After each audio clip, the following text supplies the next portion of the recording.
Hey everyone, welcome back to Market Mamas. Today we have another great discussion. This one I think really will resonate with all of us on varying levels.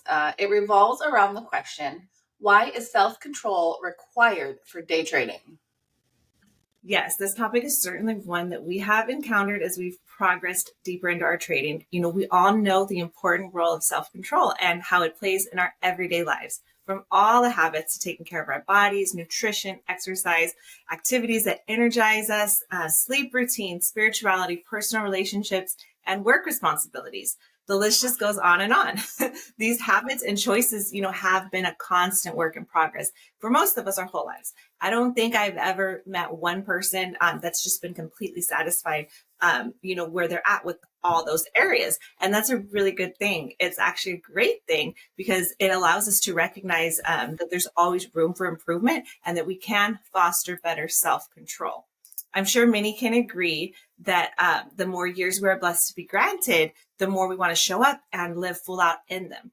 We recently did the Ed Milet book review for The Power of One More. So make sure you check that out if you haven't already.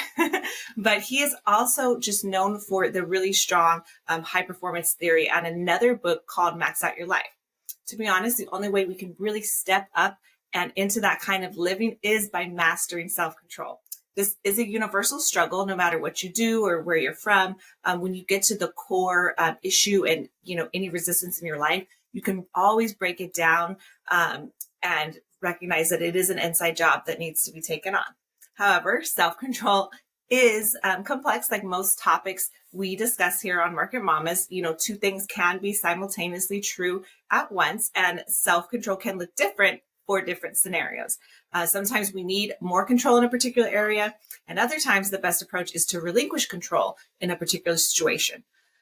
Goodness, like I'm already thinking of my wheels are turning and how this relates to trading. Go figure.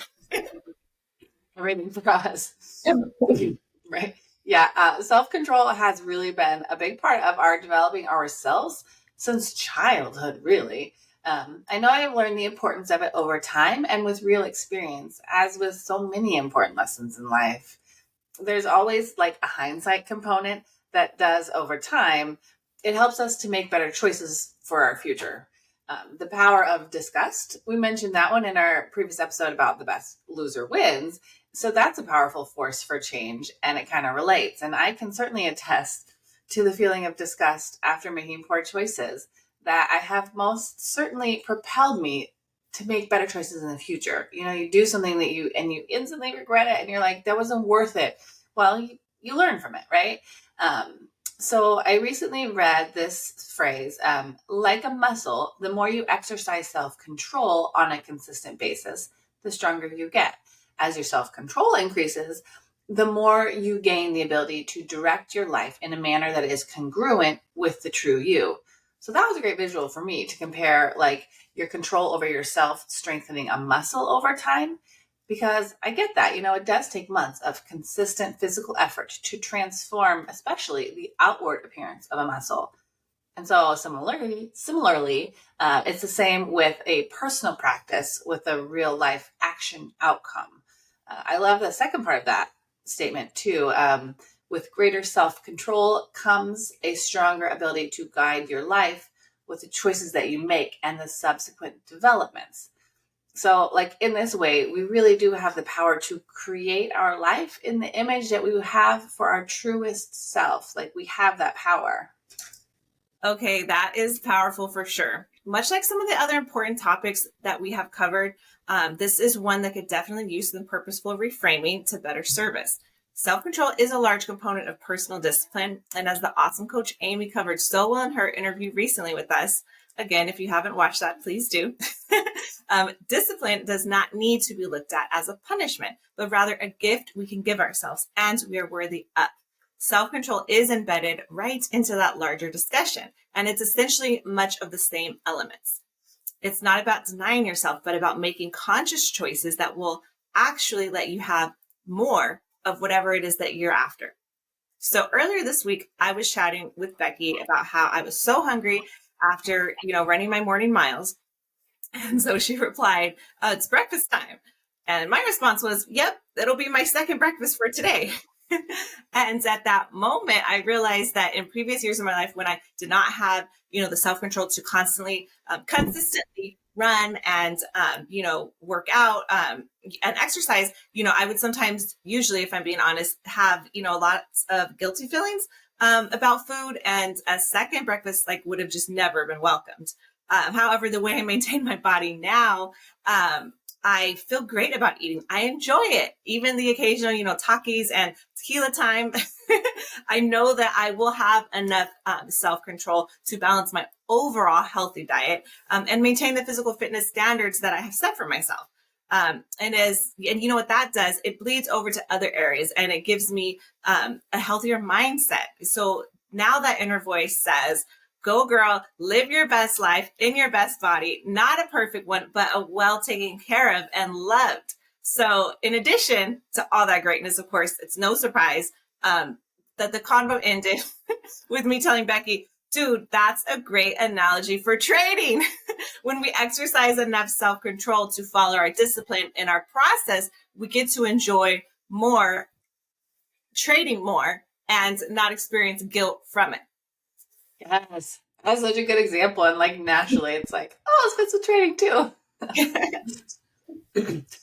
So I always like to remind myself that strong self-control is self-love. So to add to that sentiment on this discussion, I really love this next quote. Jewish philosopher Abraham Joshua Heschel said, "Self-respect is the fruit of discipline. The sense of dignity grows with the ability to say no to oneself." I really believe that there is a power in having self-respect. When we know our worth and our value to those all around us, our personal influence to our people, and our expansive potential as humans, it can and ideally would cause us to behave in a stronger, more steady way to live up to that. It's powerful for me to tie my self-respect to my self-control in this way. So when I control my impulses and unhealthy or unsustainable behavior, and instead follow my rules, keep the promises I make to myself, and follow through on my commitments, even just to myself when no one else knows about it, I feel that pride in my heart at the end of the day.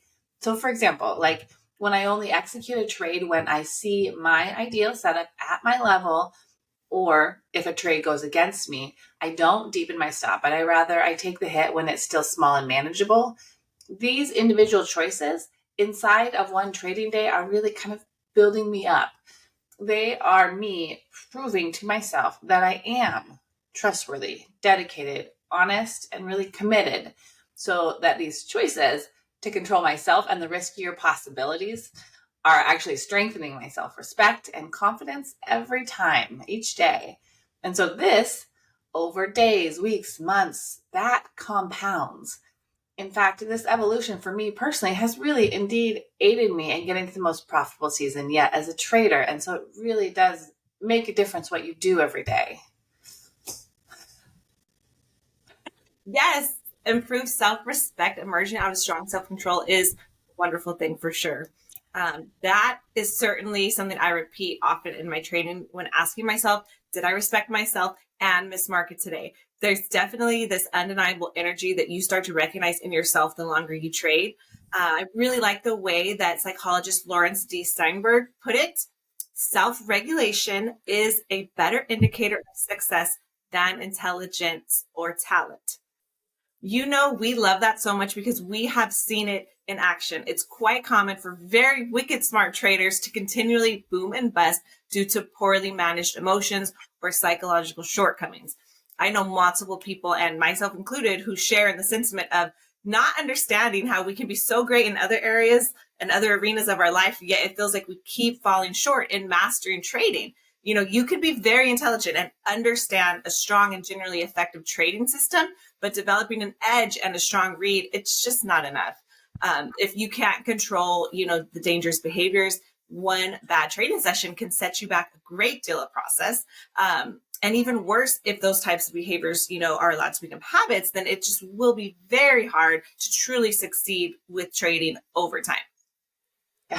Yeah, I totally agree with that. You don't have to be the most globally intelligent person in the room to be the best trader by any means. It's absolutely the most important to be skilled at resisting the unhelpful urges and instincts, exercising self control, and staying really committed to your predefined objective and risk management system. Like, that's the core of it.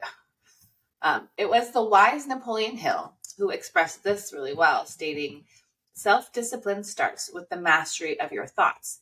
If you don't control what you think, you can't control what you do." I think this is a major component to this discussion for sure. It's been widely studied and accepted that our thoughts control our emotions, and our emotions largely influence our behaviors. Our thoughts, then, are the catalyst for the direction of our day and ultimately our lives. If we think we're probably just going to keep losing and make poor decisions, what do you think happens? And then inversely, if we choose to be confident in our minds and quiet and our quiet alone time, even, our thoughts are instead channeled to, "I am strong, smart, driven, dedicated, worthy, and blessed," then we're much more likely to make decisions in real time that are in line with that image that our mind already thinks we are. Is it always easy? Hell no. Especially in the face of a struggle. On a struggle day, that's what is the most important and also the most difficult. To consistently reframe a loss or a poor choice in like when it's still small, and then hold steady in your overall faith in yourself, that's a tall order to be the master of. But exercising self-control is easier and more natural when it's in line with our idea of who we are based on our internal dialogue day after day. We have to own our thoughts with intention, and then we have a chance at real self-control and respect and ultimate success. So this is the biggest factor as to why Ken and I really both talk about and practice affirmations, visualizations, positive and educational content predominantly. And we purposefully choose self-love, even on our hard days. That's when we really need it the most, right? We are human. So there might be a moment here and there of working through the instinctual upsetting emotions of a negative outcome at the moment, sure. But I'm certainly getting better myself at reframing that much faster than I ever have before, so that I can focus on finding the lesson within that experience. Yes, that inner voice has to be serving and supporting us, and it does take intentional effort. So the question we started out this discussion with was, why is self-control required for day trading? So I can speak from my own experience, as I'm currently in a 30-day challenge to eliminate my behaviors that threaten my trading sustainability and long-term profitability. It was day trader Francisco's interview. Be on the lookout for that. It's coming out in just a few days. This week, he posed the super important question, are you trying to fill your cup from trading? I believe, at least through my own study and understanding of when I was not able to exercise self-control, that is where it stemmed from.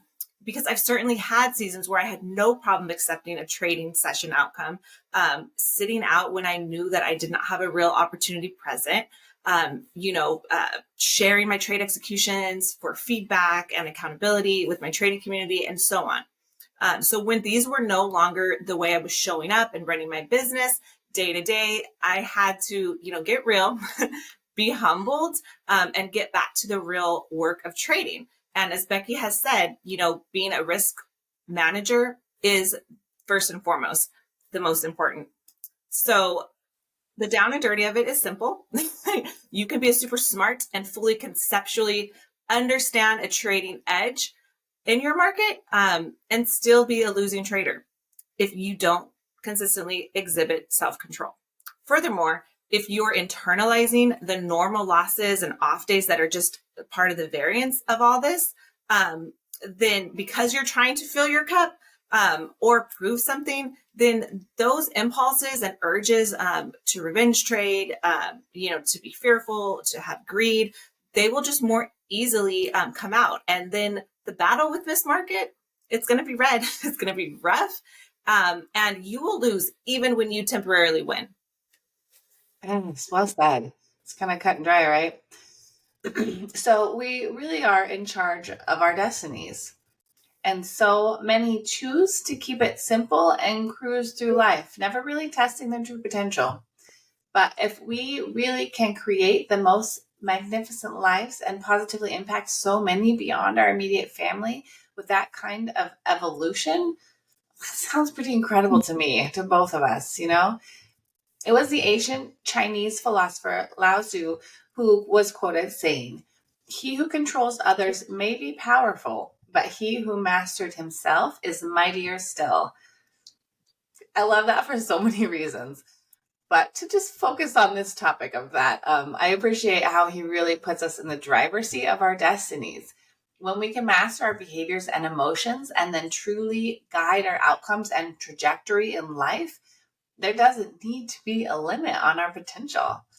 And that is a major factor that I love about trading the stock market. The potential upside of learning this trade is really, truly limitless.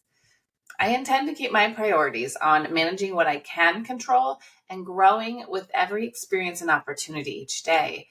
I have much more room for improvement always. But as I improve with self control in life and certainly as a trader, I am becoming a healthier, stronger, more patient, and grateful woman, but also a more steady and consistently profitable trader. So, by keeping my internal dialogue on these intentions, beliefs about myself and my goals, it's actually coming along. And that is the power of self control and the trickle down effect right there in your life. Yes, for sure. I'm so glad we did an episode for this topic. As hard as trading is, I 100% believe that it is a journey that we can and should enjoy more often than not. And self-control is an important driver to make that so. What is your guys' experience with self-control, working through on your own impulses and, trying to advance in your own journeys? We would love to hear from you. Please leave us some comments and please wish me luck on my next 3 weeks of my personal challenge. And we often forget to mention it, but, reach out to us. We have a beautiful website, www.market-mamas.com. Every episode we've had, from the discussions to the interviews, everything we book reviews, we have it all blogged out beautifully. If you prefer to read, share them. A lot of stuff crosses over from trading, so you could share with others who aren't traders. I'm sure they would find value in our content, as we hope you all are. And please just keep coming back and being with us. We appreciate having you here. Like and subscribe if you haven't already. And our best trading days lie ahead. Take care. Bye.